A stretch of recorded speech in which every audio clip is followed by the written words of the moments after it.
مقدر کو جگانا چاہتا ہوں، مدینہ میں بھی جانا چاہتا ہوں۔ ہمارے چینل سے جڑنے کے لیے یوٹیوب پر ندا نیٹورک کو سبسکرائب کریں۔ یا حضرت سیدنا امام حسین نے جب کہ شہادت پیش فرما دی، آخری وقت آیا، اب خیمے کے اندر کوئی باقی نہیں رہا، کوئی باقی نہیں رہا سوائے آپ کے۔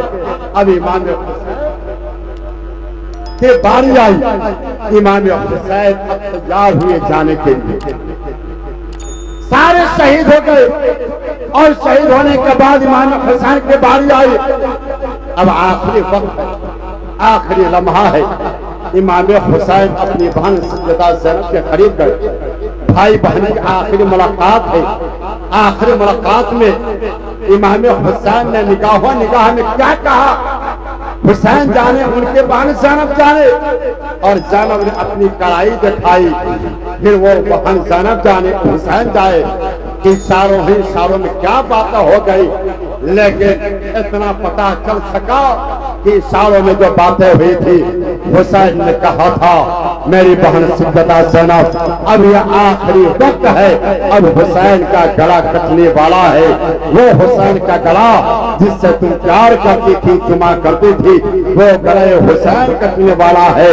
تو پھر سیدہ زینب بھی ہاتھوں کو دکھا کر کے کہتے ہیں بھائی تیری شہادت کے بعد پھر مجھے بھی قیدی بنایا جانے والا ہے، اور انہی ہاتھوں میں ہتھکڑیاں پہنائی جانے والی ہے، لہٰذا میرے بھائی اب دونوں آپس میں آخری گفتگو کیے۔ امام حسین اپنے خیمے والے کو، خاندان والے کو آخری سلام کیے، اس کے بعد پھر آپ بھی میدان کارزار میں جانے کے لیے تیار ہو گئے۔ حضرت خواجہ غریب نواز نے ایک شعر کہا تھا جو پوری دنیا میں مشہور ہے، شاہ است حسین، بادشاہ است حسین، دین است حسین، دین پناہ است حسین، سر داد ناداد دست در دست یزید، حقات بنا لا الہ ہست حسین، حقات بنا لا الہ ہست حسین۔ وہ حضرت امام حسین نے دیکھا کہ اب یہ لوگ ماننے والے نہیں، آخری وقت آ گئے۔ جانتے ہیں میدان کربلا میں جب سے یہ میدان کربلا کا واقعہ رونما ہوا، تب سے لے کر آج تک سینکڑوں ہزاروں لاکھوں تقریریں ہو گئی اور قیامت تک ہوتی رہے گی، لیکن آج میں ایک بات پوچھتا ہوں اور سوال اٹھاتا ہوں، اگر یہ جواب درست رہا تو پھر خالق اپنے خیر کا طلبگار ہوا۔ تاریخ گواہ ہے امام حسین کے شہادت کے بعد میدان کربلا میں پھر کسی کی شہادت نہیں ہوئی۔ تاریخ گواہ ہے وہ بھی شہید نہیں ہوئے جو ویری نیئرسٹ حسین، کروزہ ٹو حسین، امام زین العابدین، امام سجاد، وہ بھی شہید نہیں ہوئے۔ جو ان کو پرسنل لائف تھے وہ امام زین العابدین امام حسین کے بیٹے تھے، کیونکہ میدان کربلا میں حسین پاک کے بعد اگر جو سب سے زیادہ مرتبہ مقام رکھنے والا تھا وہ امام زین العابدین تھے، وہ بھی شہید نہیں ہوئے۔ اگر امامت کی وجہ سے حسین کو مارنا ضروری تھا تو حسین سے پہلے امام زین العابدین کو مارنا ضروری تھا، اس لیے کہ جو امامت زین العابدین کے پاس تھی، جو جس منصب پر امام زین العابدین فائز تھے، وہ امامت میدان کربلا میں نہ تو علی اکبر کے پاس تھی، نہ علی اصغر کے پاس تھی، نہ قاسم کے پاس تھی، نہ عباس کے پاس تھی، نہ عنو محمد کے پاس تھی، نہ کسی اور افراد کے پاس تھی۔ جو منصب امامت زین العابدین کے پاس تھے وہ